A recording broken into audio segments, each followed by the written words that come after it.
all, welcome back to our channel My Bionotes. So in the video la nama respiratory system and frog so இத பத்தி discuss பண்ணலாம். So வந்து வீடியோக்குள்ள போறதுக்கு முன்னாடி சேனலை சப்ஸ்கிரைப் பண்ணாதவங்க சப்ஸ்கிரைப் பண்ணிருங்க. And also இந்த வீடியோ உங்களுக்கு பிடிச்சிருந்தா லைக் பண்ணுங்க, ஷேர் பண்ணுங்க. And also bell button click பண்ணுங்க கண்டிப்பா. So அப்பதான் நாங்க ஏதாவது வீடியோ போட்டா உங்களுக்கு நோட்டிஃபிகேஷன் வரும். So come let's discuss about the respiratory system in frog. So respiration நாலே வந்து inhalation and exhalation எப்படி வந்து O2 oxygen need அந்த frog வந்து satisfy பண்ணிக்குது அதோட பாடிலி அதுவும் ஒரு ஆர்கானிசம் தானே. ஸோ கண்டிப்பா அது வந்து அதுவும் ரெஸ்பிரேட் பண்ணுது ஹியூமன்ஸ் மாதிரியே. ஸோ எப்படி அந்த ரெஸ்பிரேட்டரி சிஸ்டம் இருக்கு அப்படின்றத நம்ம டிஸ்கஸ் பண்ணலாம்.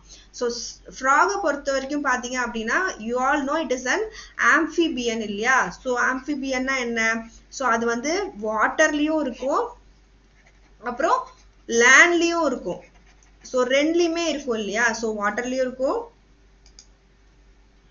லேண்ட்லயும் இருக்கும். ஸோ ரெண்டு டைப்லயும் அதுக்கு வந்து ரெஸ்பிரேஷன் நடந்தாகணும் ஃப்ராகோட பாடியில. ஸோ அதனால அதுக்கேத்த மாதிரி ஒரு அரேஞ்ச்மெண்ட் ஃப்ராகோட பாடியில இருக்கு. ஸோ இப்ப லேண்ட்ல இருக்கும் போது அதோட பக்கல் கேவிட்டி, அதோட அந்த வாய்ப்பகுதி, அப்புறம் ஸ்கின்னு, அப்புறம் லங்ஸ், ஸோ இது மூலமா வந்து அது ரெஸ்பயர் பண்ணிக்குது. ஸோ இப்போ வந்து லங்ஸ் மூலமா அது ரெஸ்பயர் பண்ணிச்சுன்னா நம்ம அதை வந்து பல்மனரி ரெஸ்பிரேஷன் அப்படின்னு சொல்றோம். ஸோ லங்ஸ் மூலமா ரெஸ்பயர் பண்ணாலே நம்ம மூச்சு விட்டாலே ஸோ அது வந்து பல்மனரி ரெஸ்பிரேஷன். லங்ஸை பொறுத்த வரைக்கும் பார்த்தீங்க அப்படின்னா ஃப்ராக்ல ஒரு pair of elongated pink coloured sac like structures இருக்கு. அதுதான் வந்து லங்ஸா இருக்கு. It is present in the upper part of the trunk region.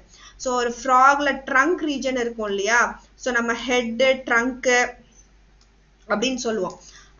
அந்த ரீஜனுக்கு மேல இருக்கு அப்படின்னு சொல்றாங்க இந்த லங்ஸ் அப்படின்ற பகுதி. ஸோ இது வந்து இந்த ஃப்ராக் அப்படின்னா ஸோ இந்த ட்ரங்க் ரீஜனுக்கு மேல வந்து அது இருக்கு ஃப்ராக்ல.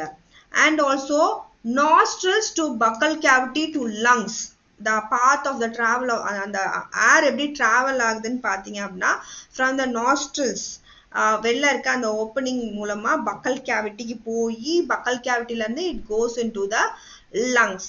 ஸோ இதுதான் அந்த ரெஸ்பிரேஷன் நடக்குது. ஸோ வாட்டர் தண்ணியில எப்படி நடக்குதுன்னு பார்த்தீங்கன்னா கியூட்டேனியஸ் ரெஸ்பிரேஷன். கியூட்டேனியஸ்னா ஸ்கின் மூலமா நடக்கிற ரெஸ்பிரேஷனை நம்ம வந்து we call it as a cutaneous respiration. So வந்து இதுல வந்து எப்படி பாத்தீங்க அப்படின்னா டிசால்வ்ட் ஆக்சிஜன், இப்ப ஆக்சிஜன் டிமாண்ட் அதுக்கு இருக்கு. இப்ப வந்து ஆக்சிஜன் சுவாசிச்சாகணும், அது தண்ணிக்குள்ள இருக்கு.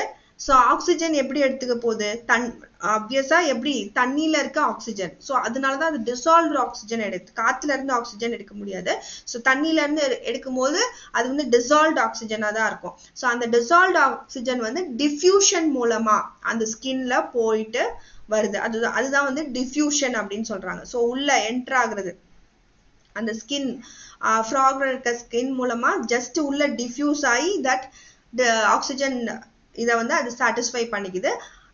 இது தவிர எப்ப வந்து ஸ்கின் மூலமா அது ரெஸ்பயர் பண்ணும் அப்படின்னு பாத்தீங்கன்னா எஸ்டிவேஷன் அண்ட் ஹைபர்னேஷன். அப்ப இது எப்ப அந்த சம்மர் அண்ட் வின்டர்ல அது ஸ்லீப்புக்கு போகும்னு நம்ம படிச்சோம் இல்லையா. ஏன்னா வந்து அது வந்து ரொம்ப எக்ஸ்ட்ரீம் டெம்பரேச்சரை வந்து அதால தாங்க முடியாது. ஏன்னா வெளியில ரொம்ப ஹாட் ஆச்சுன்னா அதோட பாடியும் ரொம்ப ஹாட் ஆயிரும், வெளில ரொம்ப கோல்ட் ஆச்சுன்னா அதுலயும் டெம்பரேச்சர் அதோட பாடியிலும் டெம்பரேச்சர் லோ ஆயிரும். ஸோ அதனால வந்து அந்த டைத்துல ஸ்கின் மூலமா அந்த மாதிரி ஸ்லீப்புக்கு போகும்போதும் அது வந்து ஸ்கின் மூலமா ரெஸ்பயர் பண்ணிக்குது. அண்ட் இன்ஸ்பிரேஷன் அண்ட் எக்ஸ்பிரேஷன் பொறுத்த வரைக்கும் பாத்தீங்க அப்படின்னா எப்படி வந்து அந்த காத்த உள்ள எடுத்து வெளியே விடுதுன்னு பாத்தீங்க அப்படின்னா நான் முன்னாடி சொன்ன மாதிரி நாஸ்ட்ரல்ஸ் மூலமா பக்கல் கேவிட்டிக்குள்ள போகும்போது பக்கல் கேவிட்டி ஒரு பலூன் மாதிரி வந்து விரியுது, எக்ஸ்பேண்ட் ஆகுது. பலூன் எப்படி நம்ம காத்து உள்ள ஊதுனோனே எக்ஸ்பேண்ட் ஆகணுமோ அந்த மாதிரி பக்கல் கேவிட்டி எக்ஸ்பேண்ட் ஆகுது. அப்ப ஏர் வந்து உள்ள வருது.